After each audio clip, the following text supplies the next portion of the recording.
would spoil me for a fight. Thank you. It's warm enough for you, I think, maybe? It's lovely. It's lovely. Okay. Just right across. Just about come to the almost the end of this series, which we're thankful to some.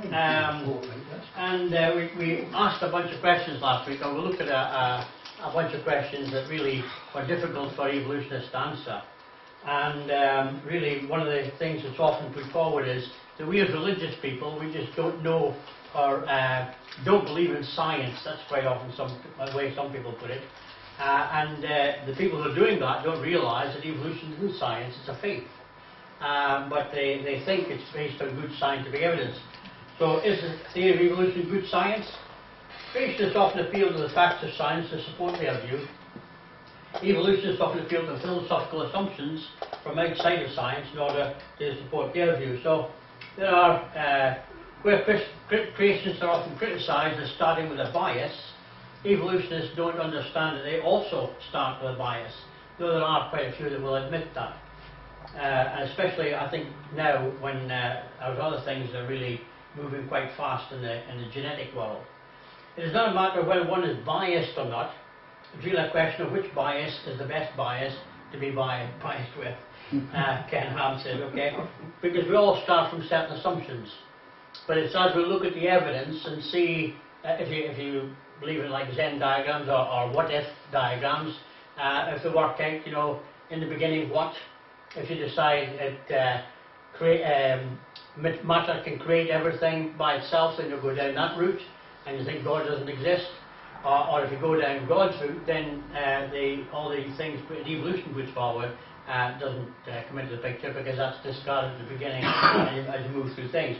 So there are certain biases we start off with, but those biases for both sides are based on what we see as evidence. And it really depends on whose evidence is the better evidence at the end of the day. And I think for me, consistently, the idea that you can't get blood out of a stone is still as strong an argument as you can get. It stops evolution in its tracks. Because you start off with this table, you can leave it lying around for 500 million years, but it still won't turn into a teapot and a tea set, and it won't turn into an elephant. You know, it's true. So there's certain limitations, I think, with the evolutionary structure right from the beginning. And it's because of those things, I think, even though maybe it is hard to believe in God for some people at certain times, the reality is the evidence seems for me to be biased towards a belief in God, who is able to create all things because he's intelligence. And even Mary, if given 500 million years, could make a table. The debate between creation and evolution is primarily a dispute between two world views with mutually incompatible underlying assumptions. And that's the real key. One of the big areas that always been, I sometimes think we underestimate the natural world, and sometimes with some of our arguments. So we've got to be realistic with that as well. But one of the strong arguments for the belief in a God is that we as human beings have been created moral creatures. Now, I know if you live next to a gypsy camp, that may not be always as easy to see as in some other moral societies. But it's interesting, and even gypsies, they have a moral code that you only steal from other people who are not gypsies. You don't steal from your fellow gypsies. So even within that society, there is a morality. And it's interesting when you see some of these gypsy programs, their concept about marriage outside of sex, sex outside of marriage, and stuff like that. You know, there's a strong morality there, even though usually their husbands are out and ripping off whatever they can get. So it's an interesting situation. And it's the same thing if you're a cannibal. If you're a cannibal, you don't really see a problem with eating other people. You go out and you beat up the tribe next door and you What do you think he thinks about it? What, a cannibal? Yeah. So I don't think he says, shall I eat him or shall I not? Well, I can't see morality there at all. No, that's what I mean. That's what I'm saying. Even a cannibal, they have certain rules within their societies. But there's also, one could say, that's an argument for evolution. That there are certain societies that we think from the outside where we don't see that they have any moral code. And yet when you get, if you look deep in the society, there's usually a strong moral code of some kind. If you were brought up with a father who makes his living from stealing televisions, and you see a new television come in every second week, and you've grown up with it, you think nothing about it. So you might have to, when you become a teenager, you might decide, well, I'm going to follow my father's footsteps, because, you know, that's what you do to make a living. That's normal. But on the other hand, you may come to the point where you say, you know, I've seen the devastation in somebody's house after something was broken into. I'm not going to go down that route. So you do make a conscious decision at some point to do that. We know, a lot of us know people who were really heavy drinkers. And the very fact that they were heavy drinkers meant that we would think twice before going down that route. I was talking to my next door neighbour the other day, and really funny really. He was brought up in the army. His father was a career military man. And so, as a teenager, he was being brought up in the military camps. And he said, we used to get taken to the special places where they would talk about different things. And one of the things was morality. And one of the things that they kind of spoke quite strongly about was smoking and drinking. And he said they actually took proper lungs, they must have got it from the local hospital, and showed the difference between a lung that hadn't been touched by smoke and one that had been a smoker for a long time. And you know, the shock, he said, was quite devastating. And drinking, I would never have thought in an army camp that it would actually teach against drinking. You know, you think, you know, army, that's all they do. When they're on furlough, they But maybe that's why they do that, because to try and prevent. Yeah. Yes, yes. So it's interesting. It's an odd place to find that moral paradigm. For me, I would have never thought about that type of thing in a base situation. So it is interesting that sometimes we make judgments that are not really well thought through. So, but mainly in the realms of morality, there's usually quite a clear-cut definition between what a person would do and what an animal would do in certain circumstances. And though sometimes that's been questioned a little bit more. It's a question of right or wrong, isn't it? It's a question of right or wrong. Yes, do they understand what right or wrong? What one sees as Yes. right and what one sees as Yeah, wrong. right and wrong, yeah.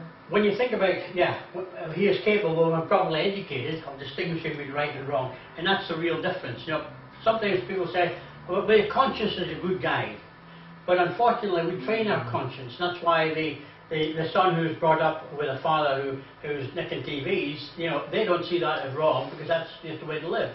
So therefore, they don't, as they grow up, maybe question why do you steal from somebody else. So their conscience is not trained to think, you know, stealing's wrong.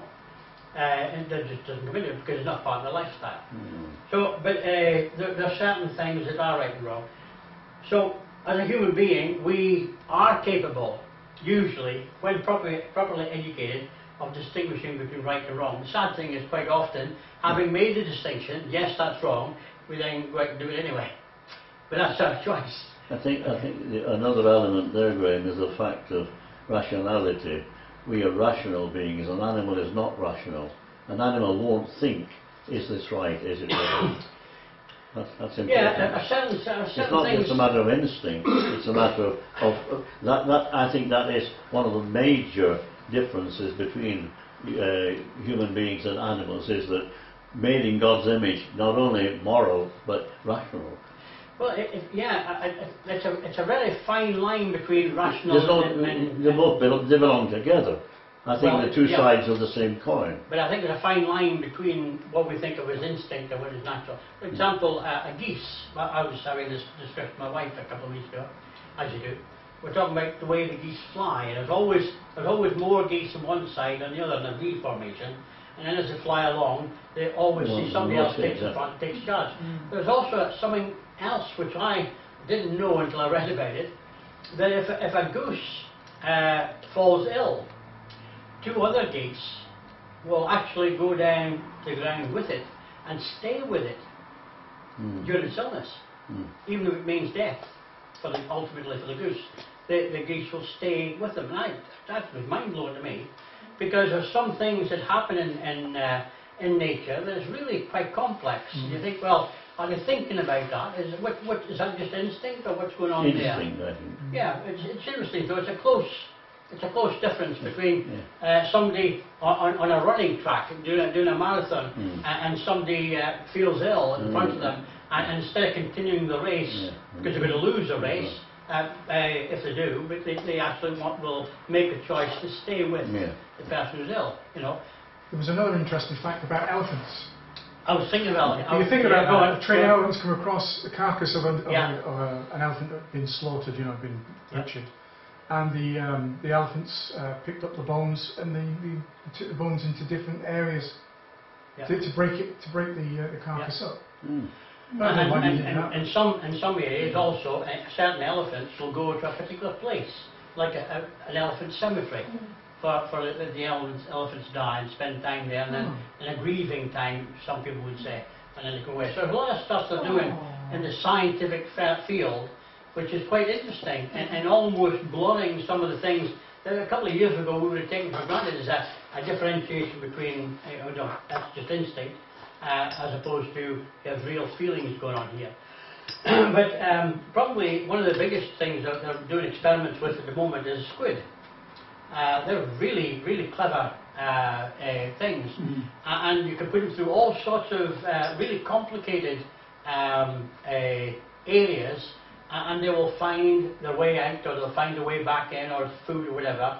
And it's almost like you can see them logically thinking about, if I do this, that, and next thing, I'm going to end up there. So the line between what we would normally think of as the animal and the human line, in blurs and with certain instinct and with certain animals and stuff. So there is a thing where we could be over biased, if you like, against the whole animal concept. There's another aspect that I sometimes think about is Adam. He was given stewardship over the animals, and there would even be a possibility that he would communicate to a certain degree in the garden. That's my speculation, okay, for the thick mind. All right, but he had a good relationship until sin even messed up that relationship. So there's how far do you go with that, and how far don't you go with that, and stuff like that. Maybe Dr. Doolittle may have something to say about that. We have like good relationships with our cat and dog. Well, this is true. I mean, a lot of people who own cats and dogs. I could name a bunch of people. Yes, and vice versa. Now, how much of that is imputed? Psychologists would say we impute a lot of that. We'll look for the human traits in animals, and this is again a blurry edge. How much is it just instinctively, or how much is there an actual thought process involved? And that's something we need to talk about, and also maybe to think about. Yeah. I seen on telly once. I think it was a lion or a cheetah or something, and they normally jump after gazelle and all that. But there was a baby not long beforehand. The lion had lost its young one, and the gazelle or the deer, whatever, it was protecting it. It was looking after it. Do you know what I mean? Like where it's normal thing would be to kill it. Kill it, yeah.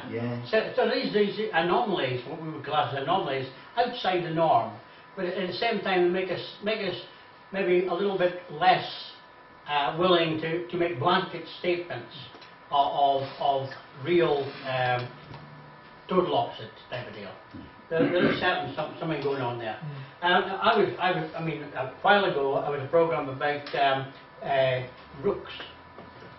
crows in an American campus, and there was quite a few of these.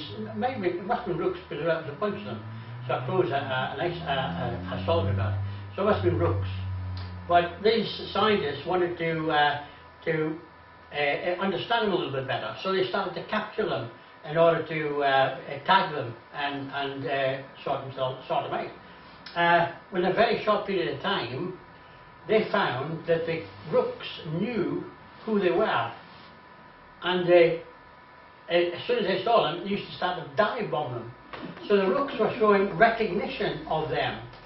And not only were the rooks that they had already captured doing that, they found that the whole population of rooks knew who they were, and they gave them a hard time. They actually, at one part on the campus, they had to start wearing masks in order not to be dive bombed. Now, there's a certain logic going on there. They talk about learning within a species learning, cross-species learning.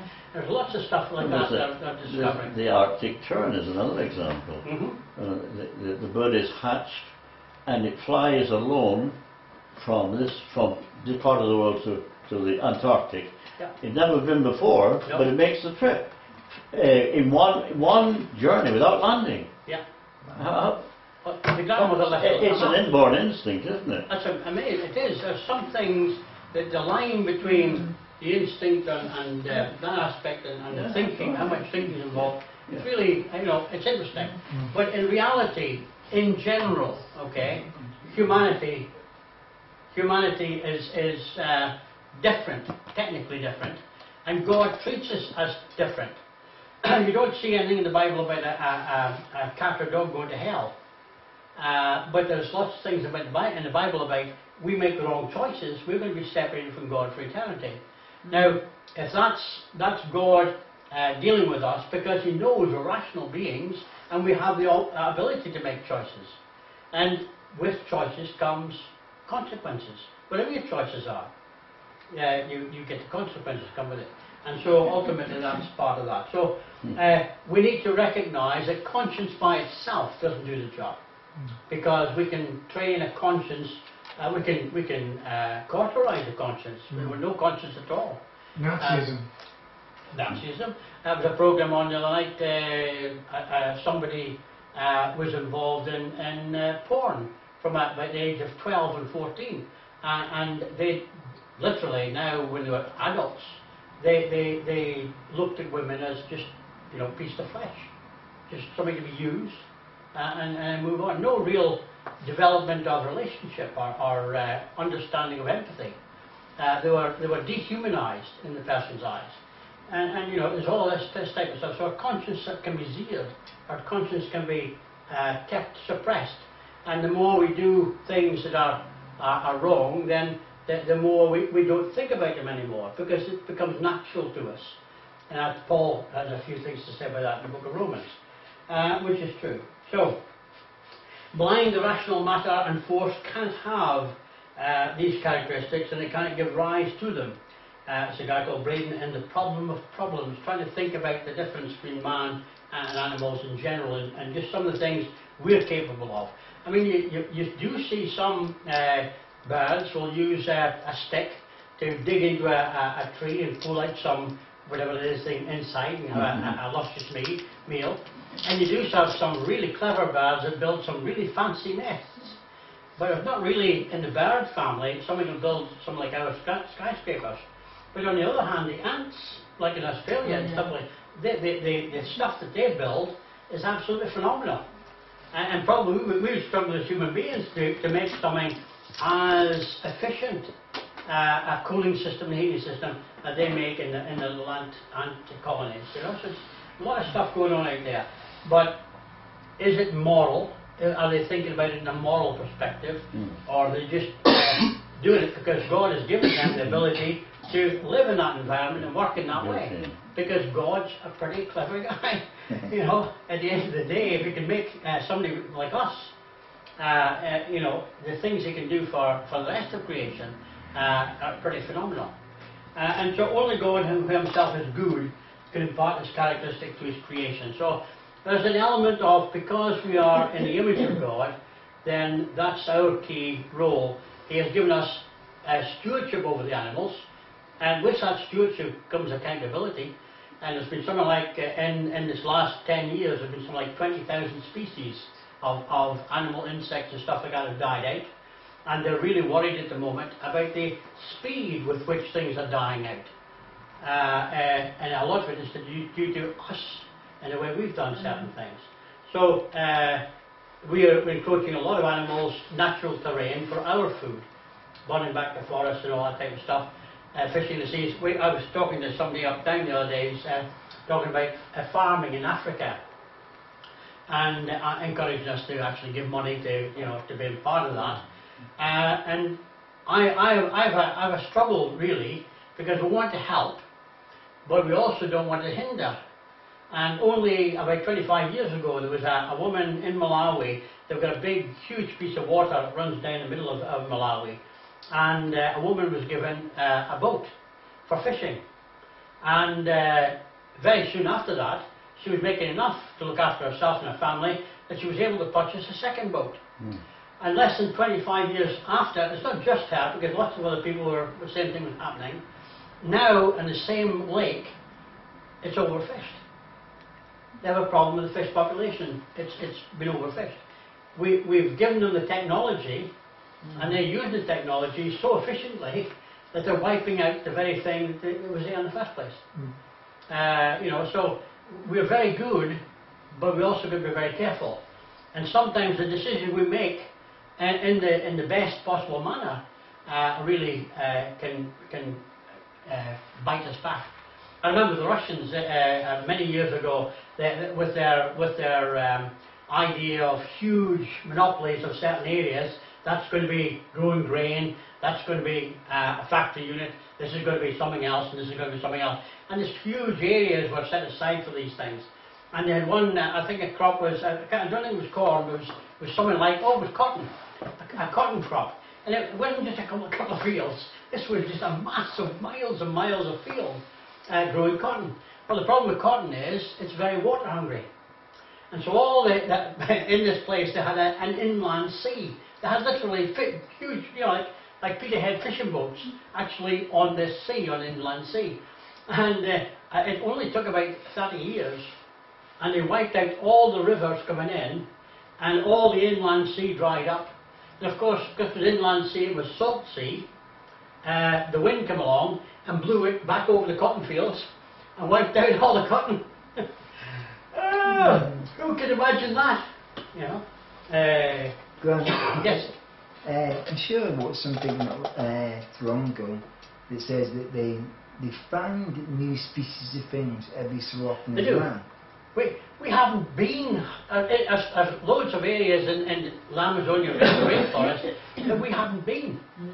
There's loads of the ocean that they haven't been. They had apparently they think they had some sort of earthquake in the ocean just, it was either today or yesterday.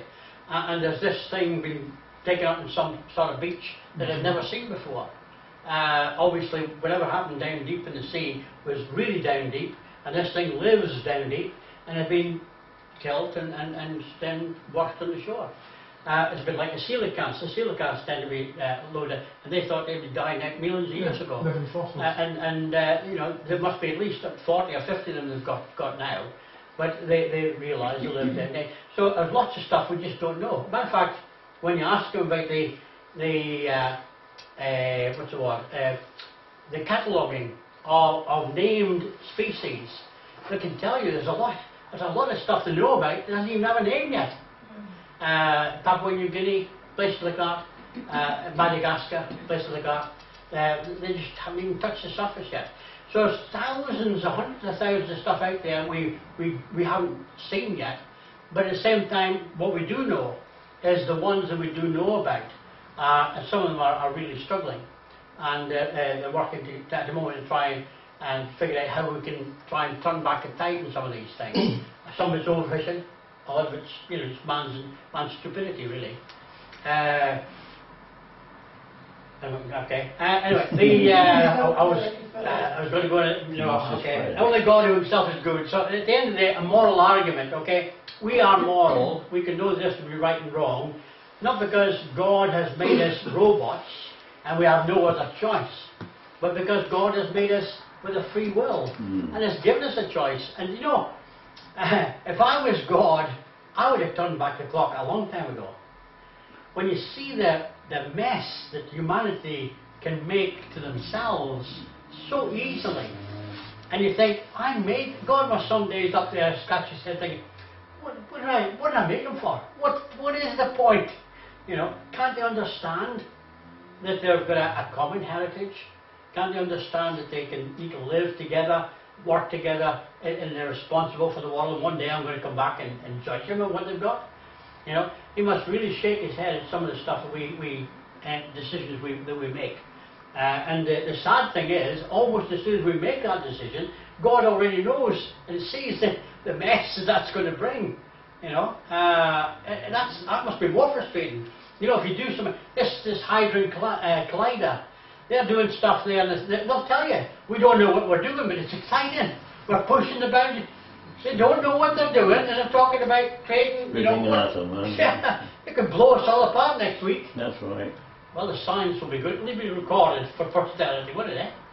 They don't know what they're doing. The man who made the atom bomb, you know, they wanted to split the atom. They didn't know what would happen. They didn't know what would happen. Goodness, what would happen if it had gone worse than what it was? Chain reaction. Goodness gracious me, you know. And that's interesting. But God's up there and he sees us playing with something and he's like, don't do that, don't do that. You can imagine, can't you? Because he sees if you get that, once you get that right, it's going to be, oh dear, the devastation. Pandora's box. Yeah. And in Sellafield, where I used to live near Paddock, they used to wash out the reactors, the nuclear reactors, with salt water, and the water used to be returned back to the sea. Yeah.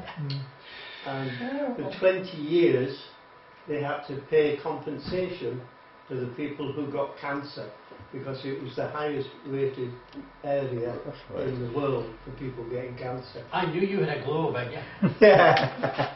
I mean, this deal with maybe China at the moment, I'm thinking to myself, what on earth, goodness gracious me, in 25 years. Oh yeah? Yes. I am interrupting obviously. 2 seconds. What can we do there? Do you want us to come back later, Graham? Were you going to do the door? Yeah. Just call me. We'll finish in 15 minutes. That's fine. Thank you, mate. It's okay, it's doing work to the door. No, they've just finished work, so they're working the door. Yeah. The deal they're making with China, by the year 2025, we might have some totally different solution to the big problems. And yet we've got this thing building up, and it's going to create, I don't know how they make these figures work. They say, oh, it's going to be really, you know, it's going to work out. But who pays for the end product? There's 9 or 8 nuclear plants at the moment, and 7 of them are going to be finished by the year 25. That means 7 nuclear plants have got nuclear waste going to be sitting there to be dealt with in the next 15 years, 10 years. Isn't that crazy? And the sad thing is, and years ago in America, we were talking about the American Indians were willing to allow their part of the desert to be used, because if they do something like they do with the Hadron Collider, they can do the same thing with uranium, with depleted uranium and stuff like that. They can actually restabilize it. They actually can reprocess it and restabilize it. But because it costs a bit of money to do that, they would not doing it. So they'd rather bury it somewhere and hope it won't leak. Doesn't make sense. Anyway, and this is supposed to be moral, man. This is man making the right decisions. What a crazy world we live in. Okay, so the Bible obviously says that God, let us make man in our image according to our likeness. Let them have dominion, which is another word for stewardship, over the fish of the sea, the birds of the air, and the cattle, and over the earth, and every creeping thing. So God created man in his own image, and the image of God he created them, male and female, he created them. So there's a big sense of responsibility. We are responsible for the world in which we live, and therefore we are responsible for our actions. And God then calls into our responsibility and says, we one day will be accountable for what we did. And that's the privilege we pay for being moral beings. That one day we will be accountable for the decisions that we made and the consequences of those decisions. But the good thing about that is, because man has been given rational intelligence. Now I know sometimes some of the things we do are totally irrational.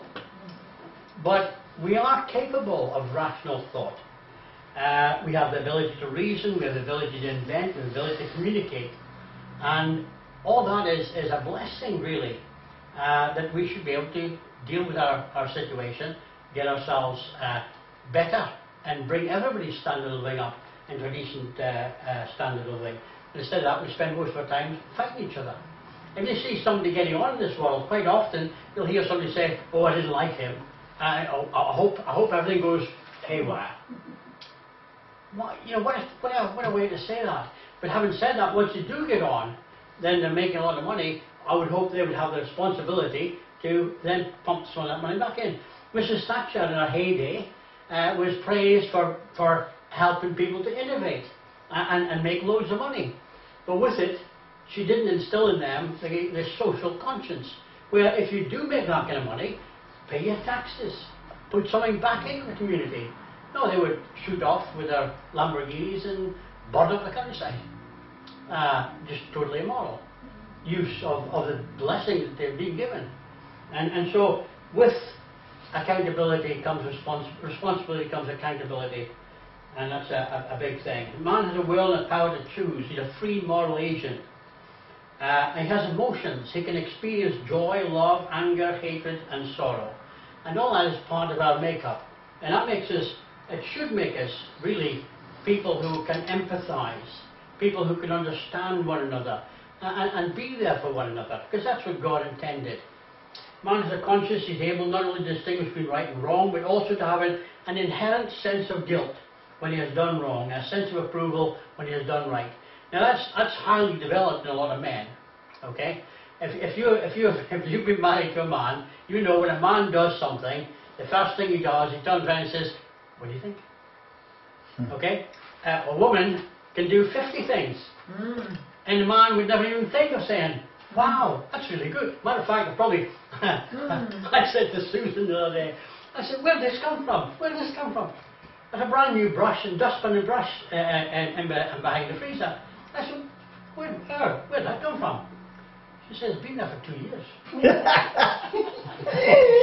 And you've not learned to use it. That shows how much she's argued it. Okay, that's almost fairly normal, but the difference between men and women. It's worth learning. No. I don't think you can generalise like that. No, that's obvious. You can only speak for yourself. This is true. There are exceptions to the rule. But as a rule, between men and women, men tend to... they are different from women, and women are different from men. Yes, there is a difference. I've noticed that. You've noticed that, yes. So, and we do function in a different way. Our brains work in different ways. Yes. And it's an amazing thing. And it should be a good thing, because that was what God intended. Man, a help meet for man. A man and a woman who balance each other. That's the idea. Well, that's the ideal. That's the idea. Yeah. We are really bad at taking responsibility for what we ought to do, and therefore we miss out on what the best value of these things. We instead of creating a harmony, we just basically want to fight, and maybe it makes up for it, but really it should be a complement and a harmony, and a teamwork, working together and getting things done. And instead of that, quite often we turn into some sort of, well, I've got to be the one who always gets compliments, and you've got to be the one who always gives them, and that type of thing. But there should be a sharing involved in that. So man has a conscience. He is able. He's not only just able to distinguish between right and wrong, but an inherent sense of guilt. Now, some people say, well, how can you say all of society recognises right and wrong? But I'll guarantee in most societies, if you see a woman of 80 years old walking down the street, and a young guy comes up and beats her over the head and starts to grab her handbag off her, I don't think you'll really be too many people around there who will look at that and think, oh, that's okay. Practically everybody, I think, looking at a situation like that would say, that's wrong. Now, they don't need the Bible to tell them that's wrong. They don't need God to tell them, because God's built that in. There are certain things, it doesn't matter how low you get, there are certain things that just seem wrong. And everything else obviously scales up from that. But everybody has this sense of moral oughtness, this rightness. There's some things that are morally right, there are some things that are morally wrong. There's some depths that some people will go to, but even there's other depths where you won't go to. A paedophile who ends up in prison, and he's in prison with all these murderers and thieves and drunks and all sorts of people, and they're in there, and in their own way, they're pretty bad guys. And they, as soon as a paedophile walks in the door, they're thinking, you're the lowest of the low. Yeah. There's absolutely nothing that I've ever done that comes close to what you are. You know? So there's even, and even when your own moral code, your own moral compass is slightly off, or way off, there are still certain things where you say, that's wrong. You shouldn't do that. And that's God-given. A moral oughtness within man that helps us to appreciate these things. This one says, there are no purposeful principles whatsoever in nature. There are no gods, no designing forces that are rationally detectable. Second, modern science directly implies there are no moral or ethical laws, no absolute guiding principles for human society. Human beings are marvelously complex machines. The individual human becomes an ethical person by means of two primary mechanisms, hereditary and environmental influences. That is all it is. All it is. Fourth, we must conclude that when we die, and that is the end of us. This is a Cornell University professor. He's saying there is no God. You know, this is all just we're marvelously complex human beings, but at the end of the day, there's no such thing as right and wrong. How often have you heard that? There's no such thing as right and wrong. Amos in the Old Testament, he talks about the nation of Israel who should have been following God, and instead of that were all off all over the place doing their own thing, ignoring God, and he says, here's God's plumb line. You need to get back in line with God. God being outside of man has the ability to make the rule that we can see and we can live up to. And so it's an external rule that he gives us. And he reveals that through his word. So we can know what's right and what's wrong. Not how I think, what I think is right and what I think is wrong, but what does God say about it? What did Jesus say about it? And that becomes the standard, the principle of how we then evaluate the things that are right and the things that are wrong. Charles Heidelman, this guy is brilliant, he says, I'm arguing for more than a separation of state and church. I'm arguing for a separation of fantasy and reality as necessary. A necessary precondition for producing mentally healthy and responsible citizens. No nation in this day and age can afford mass insanity, not with the kind of weapons man is capable of producing. He's saying, we don't want religious people, they're nuts. Okay? And he goes on later. He says, there are laws in most states which prevent the insane and the feeble-minded from having or raising children. Since no one but a moron or a lunatic can believe the Christian religion, that is indisputable truth. No one wonders why believers are excluded from such prudent legal restrictions. I question the right of the insane to perpetuate insanity, however numerous they may be. So he's saying, I think religious people are nuts.